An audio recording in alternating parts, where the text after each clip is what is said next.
Hello and welcome. This is One Voice here on Asia One. With me, Craig Vermay. In today's show, the images coming out of Iran are extraordinary.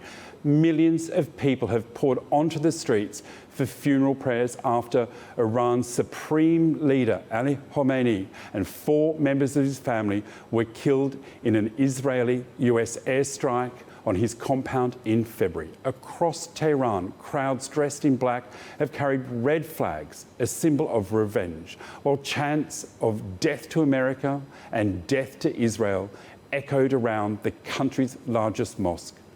It is a moment of immense grief, but also one charged with anger, symbolism and uncertainty.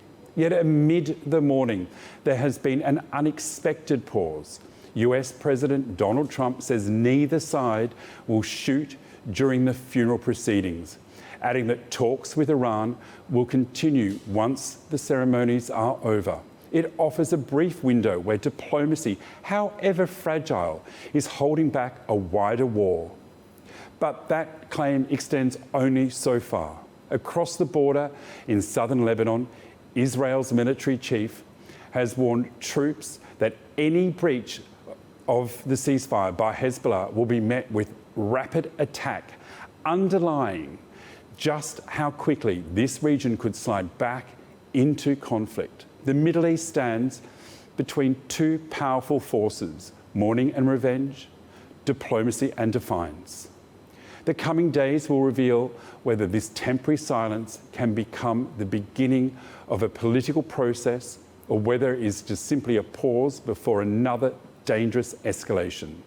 To unpack what's happening behind the headlines, joining me is Greg Barton, Research Professor and Global Chair for Islamic Politics at Alfred Deakin Institute for Citizenship and Globalization.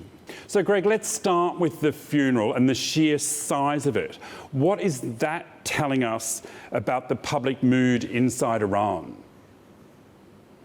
Well, Iran understandably feels like a nation under siege. So the fact that there's this ceasefire, but the prospect of war returning, I think, brings people together. And, you know, maybe it's too much to say earlier on the flag, but a sense of collective existential threat. And of course, you know, it's the passing of an era. I mean, think of the passing of Queen Elizabeth, very different analogy, I know, but a figure you've lived with all of your life that is suddenly gone. People are going to be drawn to that, even if they disagree politically.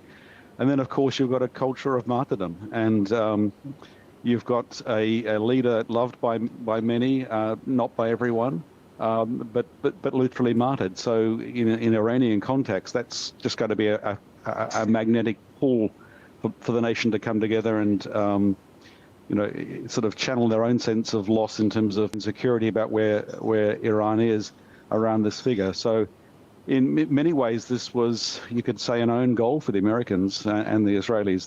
They've made something that's made the regime stronger, which is not what they wanted, but that's what they've achieved. So mixed in with the mourning, there's been a smattering of anti-American protest through some of the streets. How's that being seen in Iran? Well, I think a lot of people, I mean, it's odd that the Iranians have for decades, you know, one of the most admired countries at the individual level is America, American culture, the sense of freedom.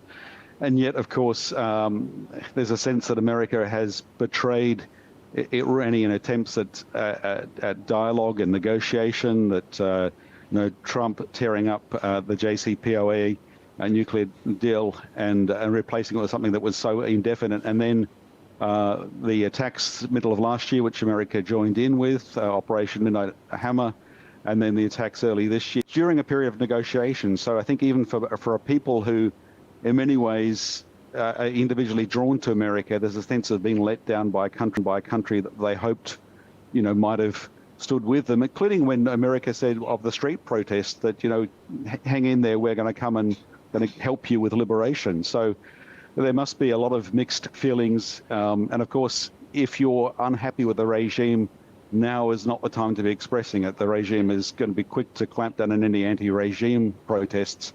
So channeling your anger towards the Americans, even if you're also anti-regime, there's a sort of strange logic in that as well. So in a time when Iran can strengthen its position and maybe lessen any anti-regime movements, because the country has come together in this great collective movement to mourn Ali Khamenei?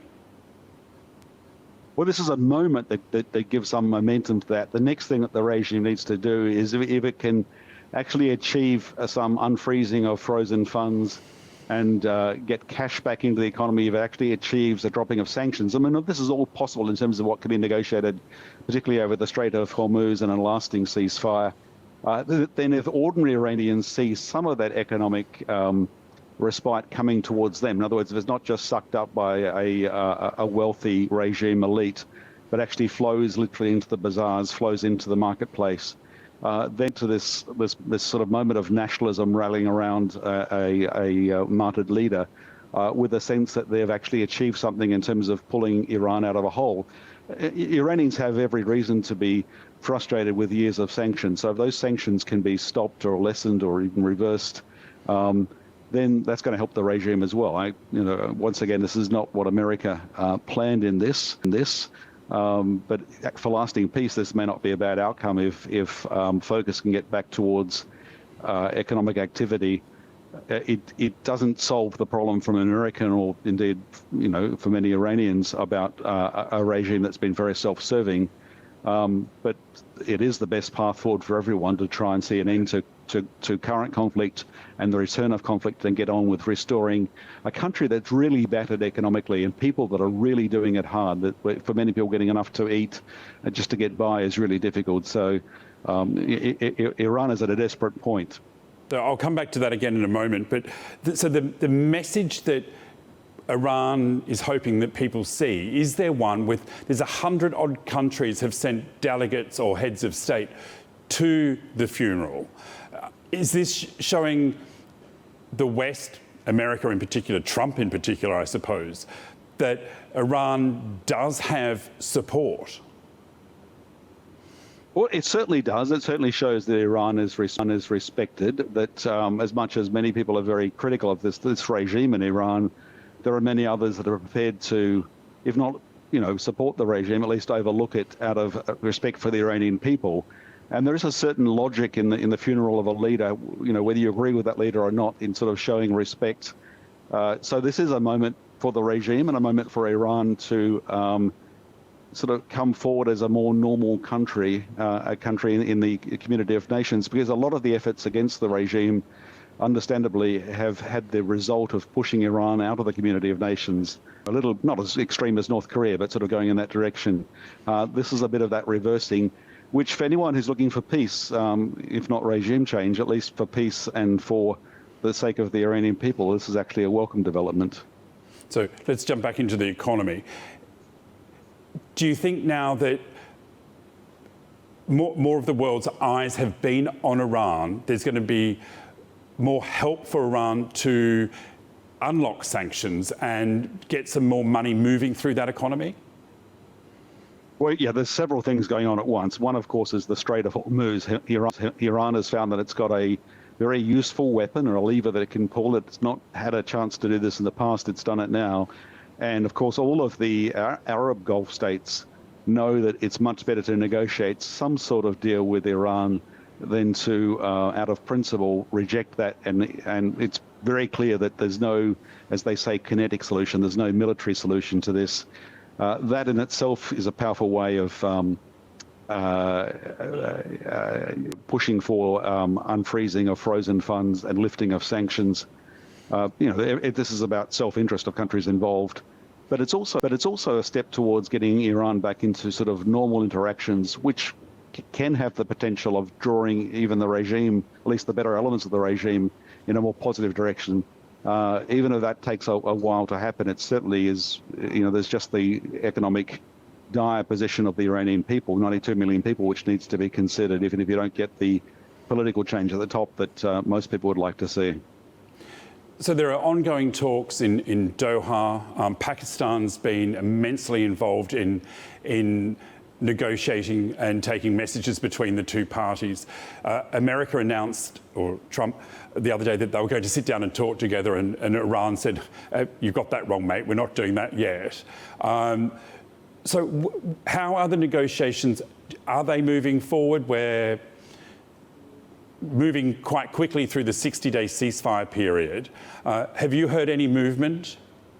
No, it's a really incredibly opaque and difficult to read situation. I imagine that's also the case from inside Pakistan, even though Pakistan's sort of very much at the epicenter of some of the negotiations.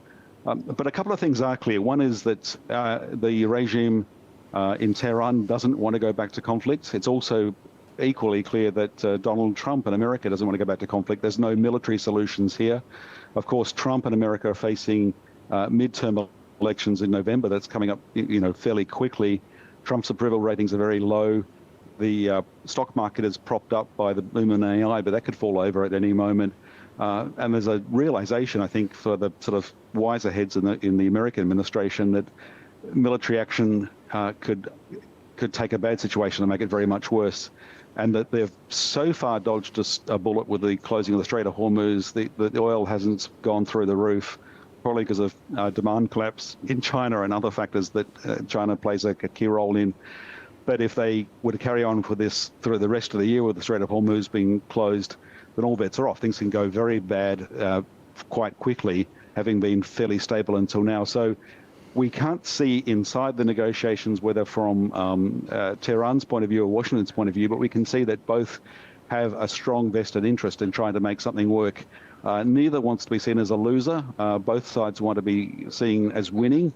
It seems at the moment that Tehran has the upper hand because of the Strait of Hormuz factor.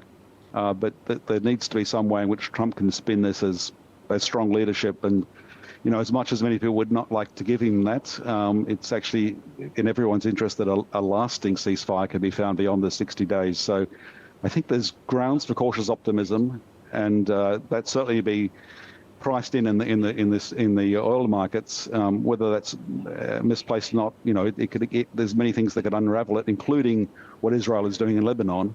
But that one factor aside, everything else points towards trying to find a solution.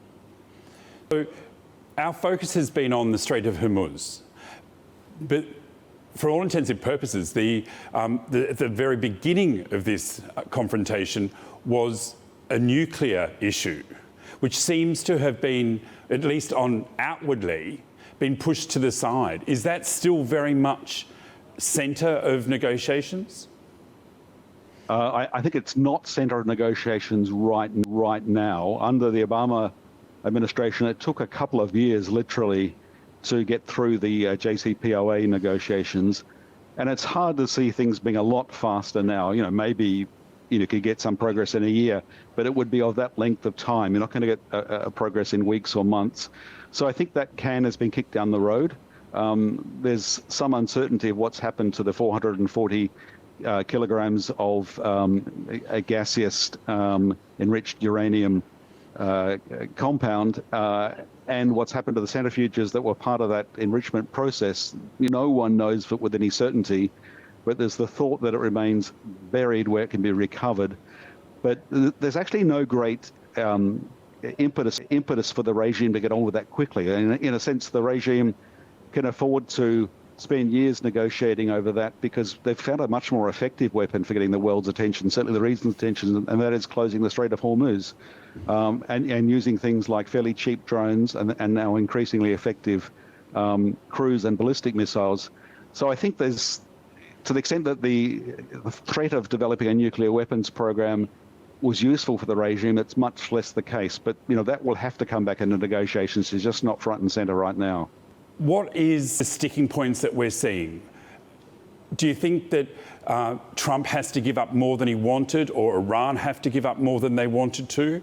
Who's got who's holding the cards at the table at the moment?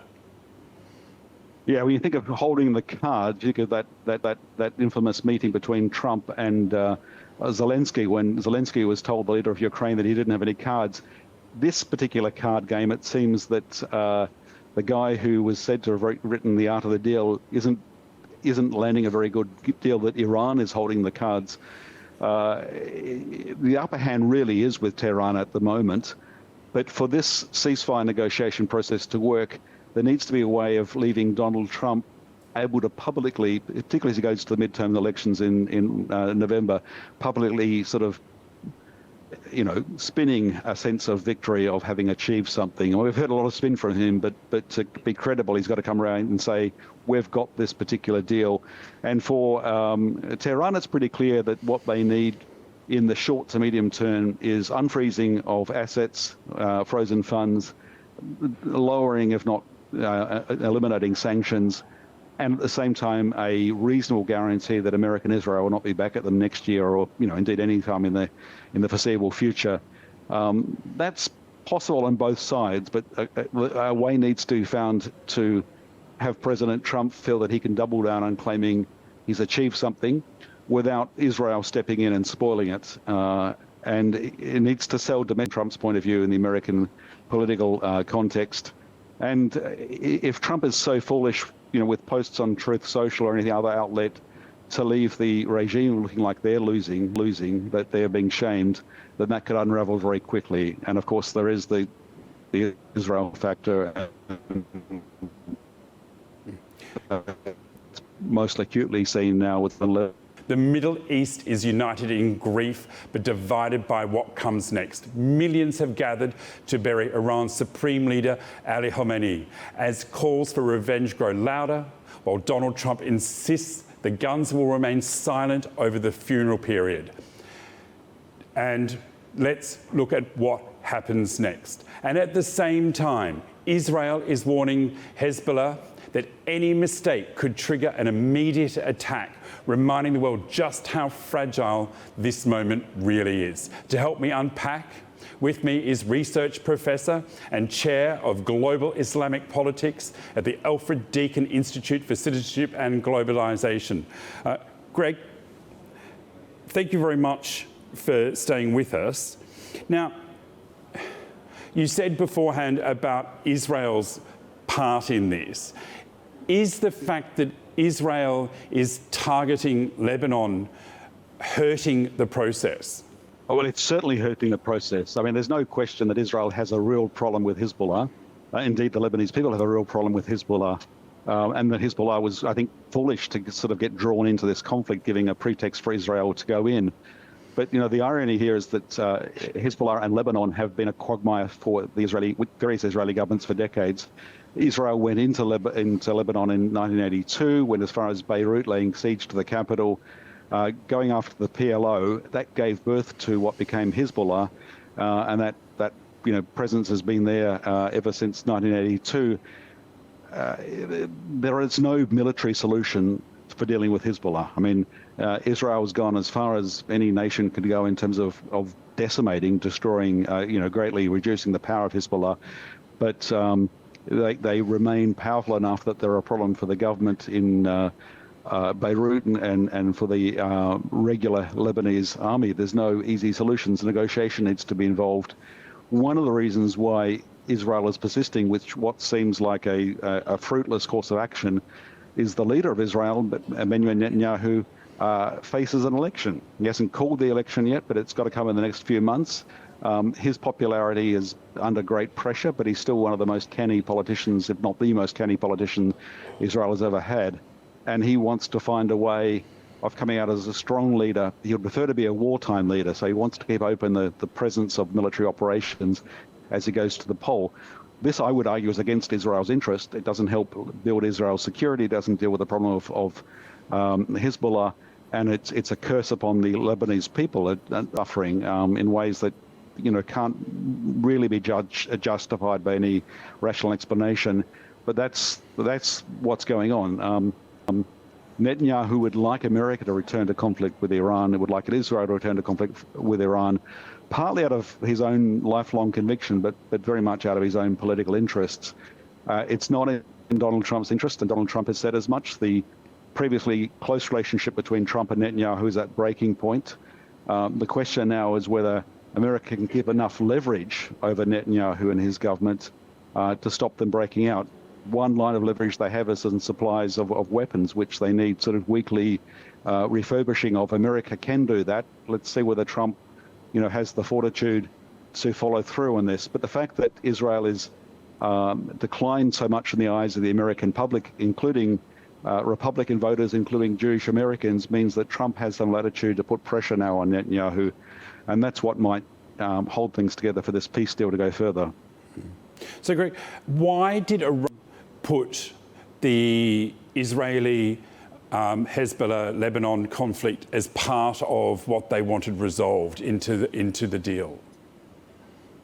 Well, I think it's partly out of deep conviction. I mean, this is also a question of strategy that they've always relied on, this axis of resistance, as they call it. Hezbollah, Hamas in Gaza, the Houthis in Yemen, militias in Iraq, and before this also militias in Syria. Most of that is in tatters. It's interesting that the Houthis haven't come into play, partly perhaps because of their own self-interest in deals with Saudi Arabia, where they would rather both sides not go back to war again, but perhaps also because Tehran is, to the extent that it controls the Houthis or influences them at least, is holding them in reserve. Hezbollah launched a sort of symbolic attack, which sadly for the people of Lebanon drew Israel in on that pretext to fight Hezbollah, and it's been pretty bloody and awful since then. There's a logic for the Islamic Revolutionary Guards Corps regime in Tehran to say that part of a lasting peace is to deal with this constant threat from Israel as it's played out not just on us directly, but also on our allies, and particularly on Hezbollah and the Shia population of, they would say, of Lebanon, even if, that's less clear-cut. So it's a logic, but there's also just a sense that this is an area where they can show strength, they can flex the leverage they've closed in the Strait of Hormuz, and they're going to act from that position of strength. Did the fact that Iran, in the conflict, also attacked several neighbouring Gulf states, has that hurt the overall relationship in the region? That's a really good question, Craig, but it's really a complex question to answer, because you would have thought that the Arab Gulf states would be really annoyed, to say the very least, with Tehran. Certainly disappointed with America. American bases haven't been a shield, they've been a target. All of the American bases have gone out of operational function, but not protected the host countries. And it's perhaps no doubt true that there is deep anger towards Tehran, but we're not seeing it on the surface. What we're seeing is classic realpolitik, where these Arab states are saying, what do we need to do to make this stop? What can we do to buy some sort of lasting peace? Clearly, the American relationship is not enough to guarantee it. Clearly, just playing nice with Israel is not enough to guarantee it. We face a real threat from Iranian drones and missiles, and no one can really protect us, not in the long run. We'll run out of American Patriot interceptors. We can't rely on America. So we've got to find a way forward ourselves. And this is a big sort of a paradigm shift occurring. Part of that way forward is, negotiating, even though you've got every reason to be angry and every reason to be disappointed. Realpolitik says you've got to take your destiny into your own hands and try and piece together a solution. I think that's what we're seeing happening now. Would oil come to play in that, because the Gulf states need that strait to be open? Yeah, it's oil, it's natural gas, it's the petrochemical byproducts, which are important for the rest of the world, even things like sulfur and urea, ammonia. These things all play important roles in industrial activity, including ammonia, silicon chip industry. But for these Gulf states, some of them, to some extent, UAE and Saudi, have alternate routes out, going westwards and beyond the Strait of Hormuz to the east. But others, like Qatar, face no solution, and there's a real problem of lasting damage done to gas and oil wells, and some of that damage can take years to fix. Even if there's not a missile strike, just shutting things down or running them slow for a while causes problems. So there's a real sense of quiet desperation. I mean, partly it's about economic flows, but they've got economic resources and reserves, so that's not the immediate pressure. But it is about what now looks like quite a fragile set of nested industries that could suffer lasting damage unless they can get back to normalcy, fairly quickly. Talking about trying to get back to normalcy fairly quickly, if this is able to be turned into a lasting peace, Iran needs rebuilding. It needs help probably to rebuild. Are we going to see an inflow of aid and money, even maybe from the United States, to help them move forward? I think the most likely short, medium-term thing is unfreezing of assets. Some of those assets are actually in the Gulf region, unfreezing of funds. Trump's all over the place in terms of trying to describe some strategy, but occasionally he sort of is about the possibility of investing in Iran and a peaceful Iran being good for the region. And, that might sound like crazy talk, but there's some logic in that. Anything which gets Iran back to behaving like a normal nation, and this, of course, we're talking about the regime in Iran behaving more like a normal government, but anything that gets Iran back involved in commerce and industry with its neighbors and beyond is actually good for everyone. Any resumption of conflict, whether it's America and Israel or just America alone, threatens the region. I think what Iran has made very clear is that if we get struck, Iran get struck, we will strike out against even countries like Qatar that have sort of erstwhile been friendly with us. We're not going to pull our punches. We're going to strike out all across the region. And so you better understand this, that if you can't stop America coming at us, and Israel to a lesser extent, then you're going to pay a cost. Mm-hmm.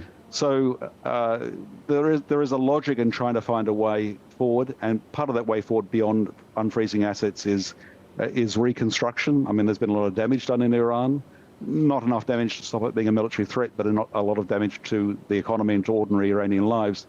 And there's money to be made in terms of rebuilding and re-engaging. And for the long-term stability of the Gulf region, it's pretty clear that the old pattern of relying on America and to a lesser extent normalizing relations with Israel, that's not going to provide security for the future. So they're going to have to find another way. And that actually involves engaging with Iran and trying to stabilize what was previously held through the tent of military force. Clearly doesn't work. It's not sufficient in itself. Iran's military force, I think the whole world was, we might have spoken before about it, the whole world was caught by surprise about the drone capability of Iran. Do you think it's the nations that are friendly with Iran at the moment, there's a military market there for Iran now? Well, I think there's a military market for drones. I'm not sure how many people want to buy Iranian drones, but I think people want to find a way to protect themselves against drones, whoever makes and launches them. And of course, they're a fungible commodity. They may be Iranian drones, but we've seen Russia manufacture them and use them at scale against Ukraine. We've seen Ukraine pivot and innovate and fight back with drones. And we've seen Ukraine, by the way, in the Gulf offering to help on that front as well. So we've certainly seen a technological shift in the way wars are fought involving drones and increasingly a degree of autonomous capacity, but certainly IT as well as physical hardware of drones. Iran perhaps started the ball rolling with their Shahed Delta Wing drones that the Russians began to use against Ukraine. I think that that era has started now. It's been accelerated because of what's happening with Russia and Ukraine. And I think that there's a strong interest now in the Gulf region in developing that capacity. And that's a line of capacity that doesn't depend so much on American know-how, because there isn't that know-how. It actually depends potentially more on Chinese componentry and know-how. Perhaps unusual deals with the likes of Ukraine that in the past wouldn't have seemed to have been adjacent to this conflict. And possibly, a degree of finding a way to engage with Iran to at least, hold them at bay. Sure, some nations across the Middle East and going across Africa and beyond will want to buy Iranian drone technology, but I think it's actually more the way it's going to precipitate nations getting into this just so that they've got a layer of protection that they thought they had with conventional weapons, but now realize they don't. Let's turn back to today. There is one significant absence at the morning processions, and that's the current Supreme Leader, Ali Khamenei's son. What do you make of that? I think it shows how much he and his circle and the regime generally fears for his safety. I mean, there is perhaps one interpretation as we don't know his health and whether he's ready to fit to appear in public. But there's a logic in assuming that he's fearful of his safety. We've heard interesting reports that even as the Iranian negotiators were flying to Pakistan and returning home, that there was an Israeli plot to assassinate them. So this fear of assassination, particularly, whether it's Israeli or American-led, has got to be absolutely a point of obsession for the regime leadership. So they gained very little bit by having the new supreme leader in public. The mystery of having him hidden for whatever the reasons served them well. And if they were to have him come out in public and have him assassinated, that would be a blow to a sense of Iranian ability and the regime's ability to protect the Iranian people. So you can understand on balance of risk of keeping him hidden doesn't cost them too much. It serves them better. Yeah. Possibly, in fact, he's not fit to appear in public, but that's not what's front and center of people's thinking at the moment. Yeah. Thanks, Greg. And that brings us to the end of today's conversation, where I looked at Iran. And for now, the funeral has created something that has been almost impossible to find in recent months: a brief pause in the violence. But history shows that funerals in this region are often more than moments of remembrance. They can become turning points that reshape politics, strengthen resolve, and fuel demands for retaliation.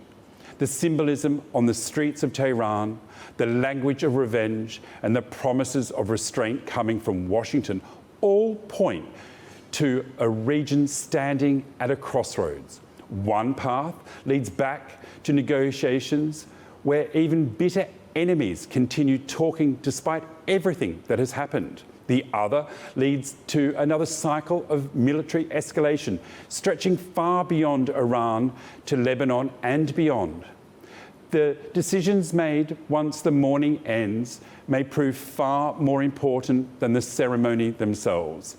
Whether today's silence becomes a foundation for diplomacy or simply the calm before another confrontation will shape not only the future of Iran and Israel, but the stability of the entire Middle East in the weeks and months ahead. Thank you to Greg Barton, Research Professor and Chair of Global Islamic Politics at Alfred Deakin Institute for Citizenship and Globalisation, for your insights. And as always, here on One Voice, we aim to cut through the noise, bring you the stories that matter from the voices that know. And if you missed any part of today's show, be sure to go to our YouTube channel, Asia One News. Until next time, I'm Craig Vermay. Thank you for watching One Voice.